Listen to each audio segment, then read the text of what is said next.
Today's video dedication is for Whiskey Jack. Ovika versus Aragorn. And we have no ramp whatsoever, even though we've got some smaller spells. I would rather have ramp, so mulligan that one. Okay, and will a Mystical Tutor help us? Could maybe go for a Jeska's Will. Our opponent's mulliganed as well, so yeah, let's put the steam vents back so that we can fetch it out. And hopefully our opponent doesn't go too fast. Ponder will cantrip, so they'll stay at 5. And then we draw into a Sol Ring, that's more like it, so yeah, let's go for the Cascade Bluffs in that instant then. And we'll play out the Sol Ring. Suppose I could have played an island instead and we could have Mystical Tutored during our upkeep if we were eager to do that, but I don't think it really matters. Rather see what my opponent's doing before I decide what to tutor for. Suppose I could have gone Mystical Tutor, draw into the Fabricate for 3 mana so that we can tutor for the Jeweled Lotus or something like that to power out our Ovika, but it's a tutor for a fragile piece of mana. It's a little bit janky. All our opponent would need to do is remove the Ovika and we'd be pretty much done there. Anyway, our opponent just dropping a Den of the Bugbear after casting a Preordained, Scry 2 and draw. So we'll drop a Mountain and let's see here, what are we going to tutor for, because it would be good to get down the Goblin Bombardment. Maybe we do just go for Jeska's Will after all. So let's make some blue mana, Mystical Tutor first so that we don't accidentally use the blue mana. Could go for Mystic Confluence or something like that as well. Gonna have 5 mana next turn. That can draw us cards and counter something that they do. They should still be on 5 cards next turn, you would think, so yeah, maybe it is just Jeska's Will in that case, because we'll make 5 mana from that. Yeah, we'll do that. And play Goblin Bombardment, ready for when all the tokens come out. So we're just hoping we don't see a double spell here, really. Okay, there's a Blood Moon from our opponent, so luckily we've got an island available to us, but I was hoping to use this to make a decent chunk of blue mana, and they did double spell, which means the Jeska, or Jeska's Will, is only going to be 4 mana, 5 and 6. So do we just go for the card draw on the Jeska's Will instead, and hope that we can actually do something here? Alright, 1 mana, 1 mana off a Frantic Search, and Bayonet of Thassa wouldn't have been much use to us anyway, so yeah, fine. Just continue to hold up the Reality Shift. Our opponent needs to hope that he's got a basic Plains available to him. Just playing another island. Okay, and we draw into Rapid Hybridization, so more means of dealing with our opponent's stuff. And we're 1 land away from getting down the Ovika, although it seems to be that they're holding up some counter magic anyway. And there is a Deserted Beach, which is a mountain, so they actually can't play their own commander here, thanks to their own Blood Moon. So we just have to hope for a land here and test them on mana, really, don't we? Getting to another basic island is good. So we've got all the colours we need, really. Yeah, test them on this counter magic. Need to make them use it at some point.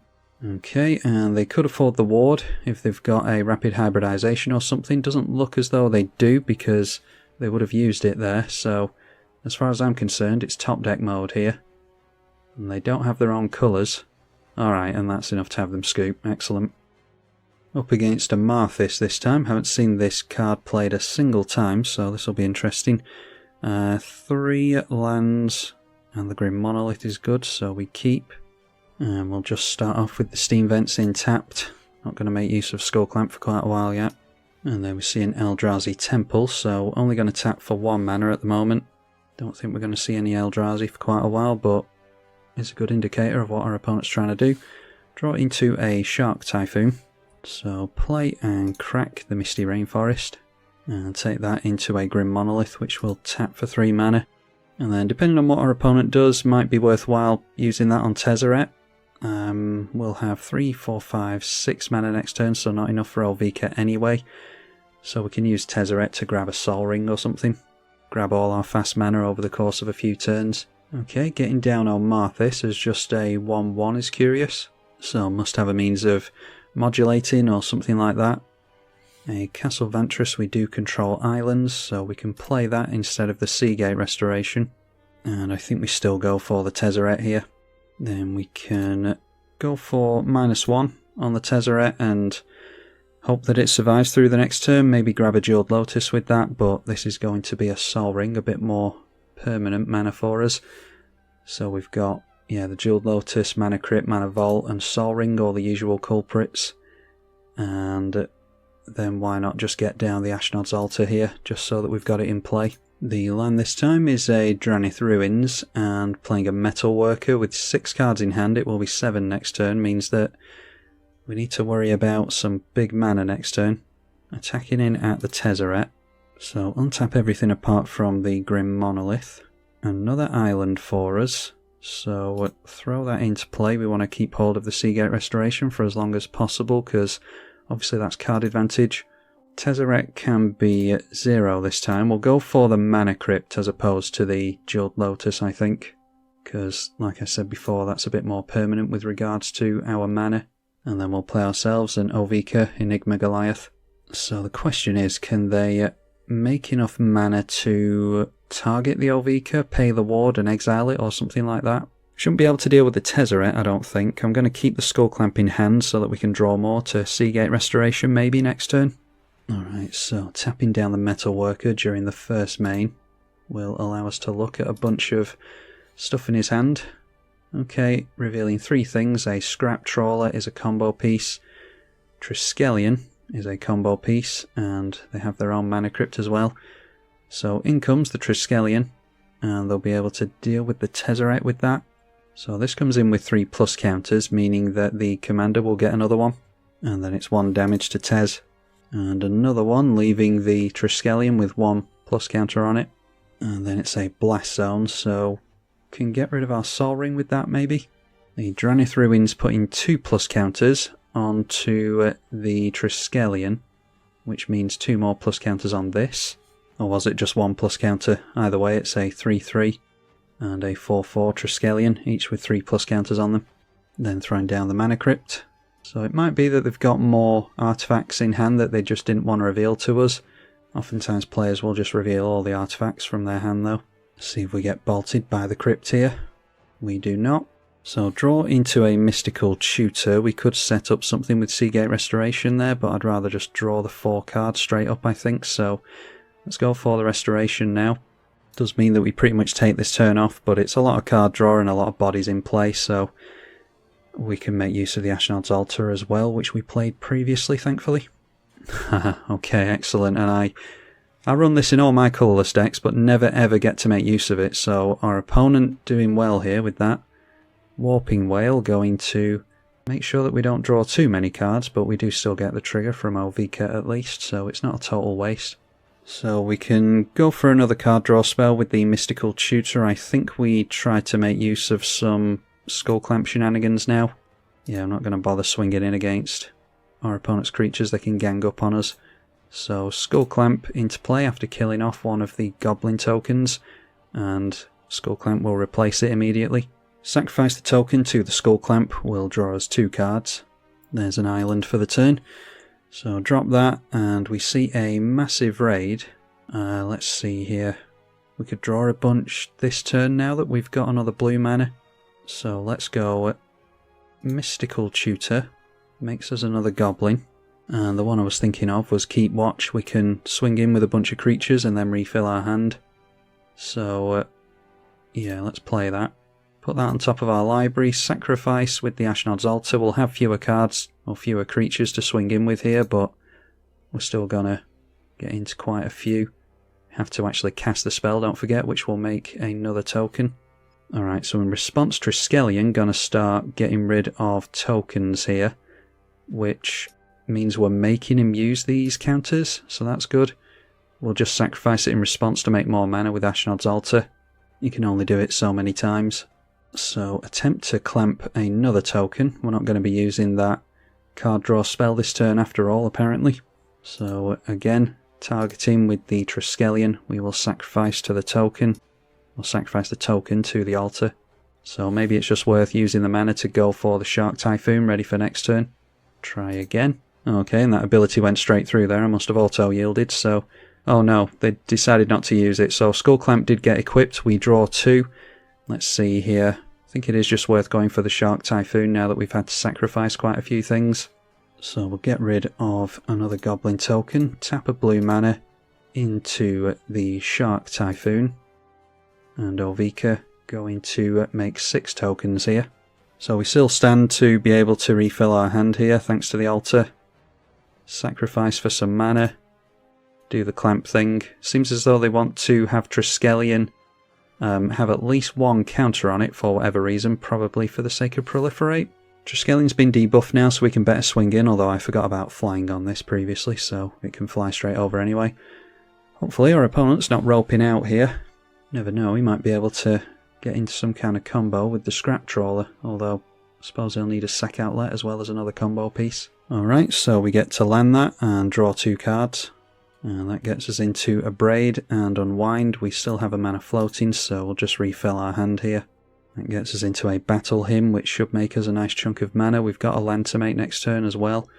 That's 7 cards in hand, so yeah, let's just swing in here. Deal 6 commander damage to our opponent. And that could be relevant because we do have Anointed Procession here, and all the creatures are Phyrexian Nightmare and Phyrexian Goblins. So the token swinging in would buff the Ovika in that regard. We could sacrifice some of these goblins during this turn and untap the Grim Monolith if we feel as though that's worth doing. See what our opponent can do here. We haven't won this yet. Now, seeing a Wandering Archaic, whenever we cast an instant or sorcery, we have to pay 2 extra so that they can't copy it, which is actually relevant against us. And then the 3/3 commander turns in sideways. We'll just take the damage here. Might be that they want to recast it to get additional plus counters on there. Or maybe they're just looking for the manifest, because when it dies they'll manifest cards equal to the number of counters on it. Forge of Heroes is plus counter on a commander, but it had to have entered the battlefield this turn. So same as the Dranith Ruins. Looks like they've got a trick for us now that they've been able to get through a Blast Zone. How many counters were on that thing? I think there was only 1, so that means that they get our Sol Ring and the Skull Clamp. So that encourages me to go for Grim Monolith, although we don't need to do it now, do we? So yeah, it was just 1, taking out the Sol Ring and the Skull Clamp like we thought it would. Luckily the damage has been done with the clamp already. Okay, so we draw into a Jeska's Will, which I don't think is going to be all that useful to us. Maybe Keep the Watch would be a better idea. I want to try and land as much damage as we possibly can here. 3 damage onto the Wandering Archaic along with them blocking a token would be good. So let's just drop a land and we'll turn in sideways here. We've got Keep the Watch that we can draw more cards with. Just have to make sure to pay the tax. So swing in with everything first of all. Our opponent does know that we've got Keep the Watch, so should be able to see what's coming here. A Triskelion is going to chump block. We go for the Wandering Archaic first, I think. So a Braid, 3 damage onto the Wandering Archaic.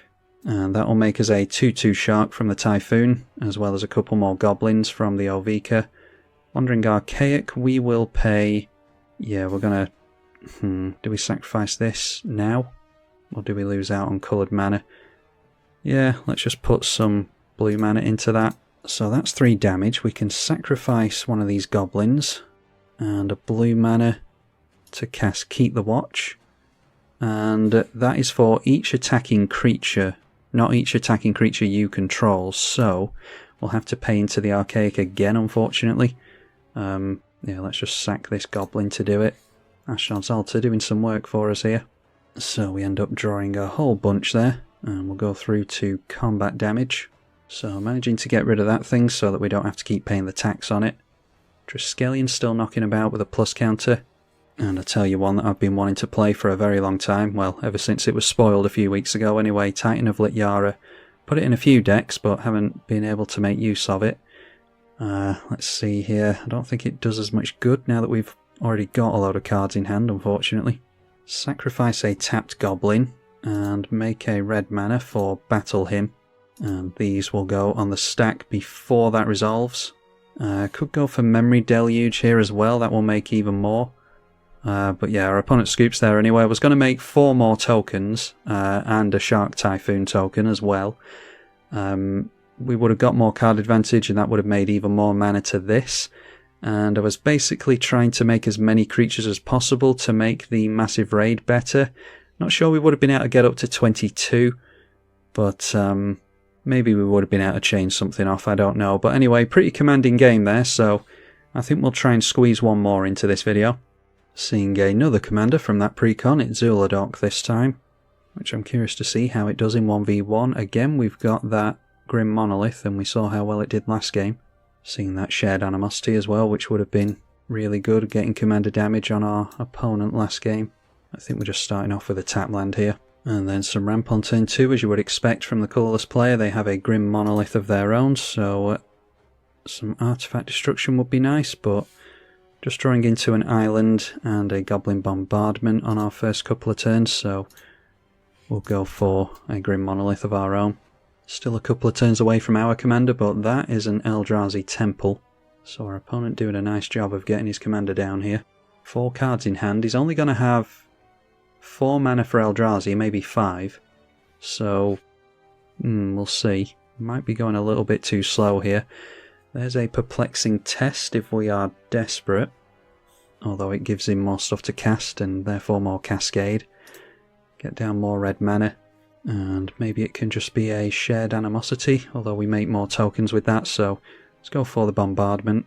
Yeah, maybe it would have been worth going for Perplexing Test there, because Zhulodok is pretty useless to them. Okay, there's a Manifold Key, so yeah, they could maybe go for... I don't think there's any 5 mana Eldrazi to worry about. Okay, there's Nurse's Incubator, so let's see, they've got 2, 4, 6 mana for Eldrazi. And there's a Matter Reshaper they can get down for free. And then hitting us for 7 points of commander damage with the Zhulodok. So they've only got 2 cards in hand at the moment. I think we need to risk just taking a turn off to get our commander down. And then maybe, yeah, we should be able to afford Perplexing Test by then. We can bounce their stuff and try and slow them down.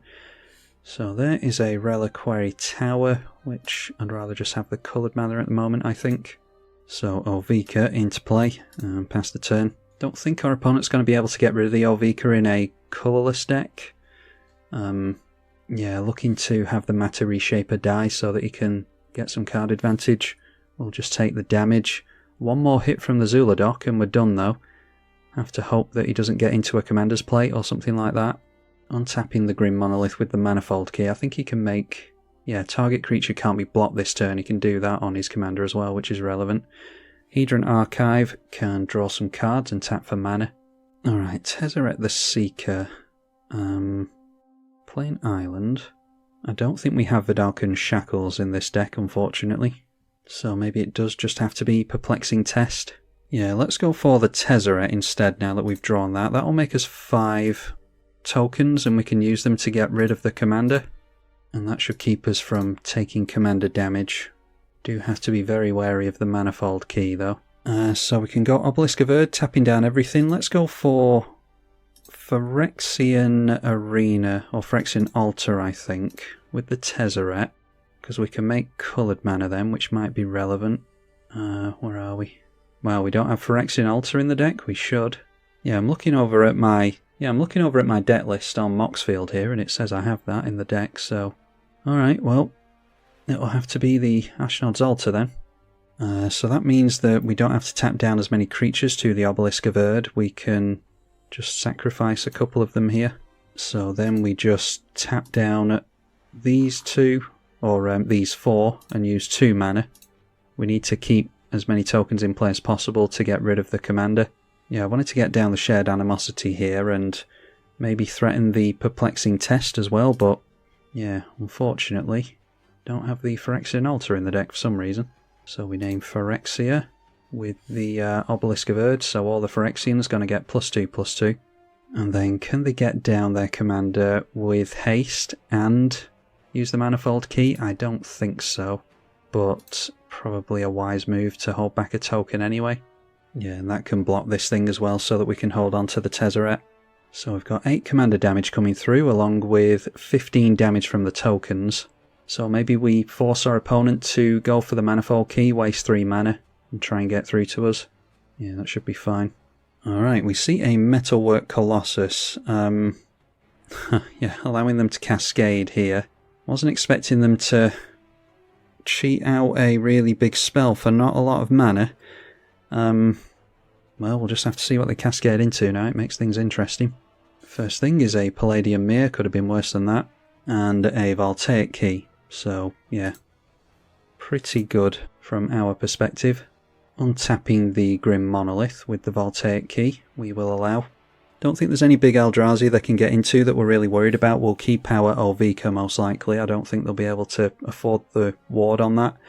Alright, so target creature can't be blocked this turn. Now we go Goblin Bombardment because we forced them to use that mana like we said.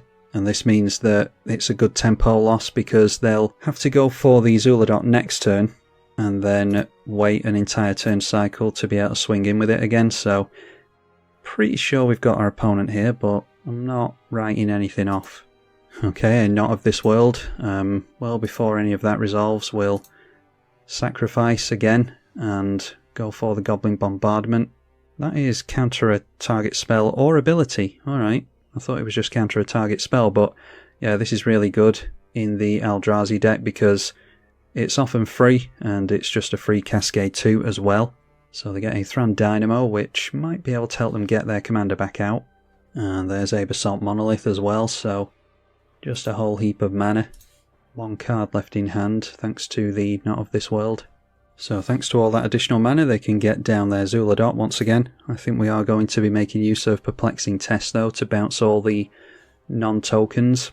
Should be able to turn in for lethal with the Shared Animosity as well. No need to get rid of the Zhulodok with the Goblin Bombardment again in that case. Alright, so there's an Arid Mesa. Just play that in case we want blue mana. Yeah, I'll make a red mana with the Arid Mesa so that we can go Shared Animosity, then Perplexing Test. Because obviously once we've done the test we don't have Ovika in play anymore, which minimises the number of tokens we get. So Shared Animosity is going to give a +1 buff per other creature that shares a type to the power of those creatures. And yeah, our opponent sees that we're likely going wide there alone, but Perplexing Test definitely would have done it. We bounce all their stuff and our own commander, but we are left with a bunch of 3/3 Goblin tokens with haste. Although, I think they only have haste thanks to this. Either way, thanks to the Shared Animosity, these are enough to likely take our opponent out. They would have got +5 to power each, so yeah, definitely enough to smash through. So hopefully you've all enjoyed this revisit to Ovika Enigma Goliath. If you did, then be sure to leave it a thumbs up and consider donating on Patreon. Huge thank you to the very few of you who do that already. I'm Tribalkai. Thank you for watching.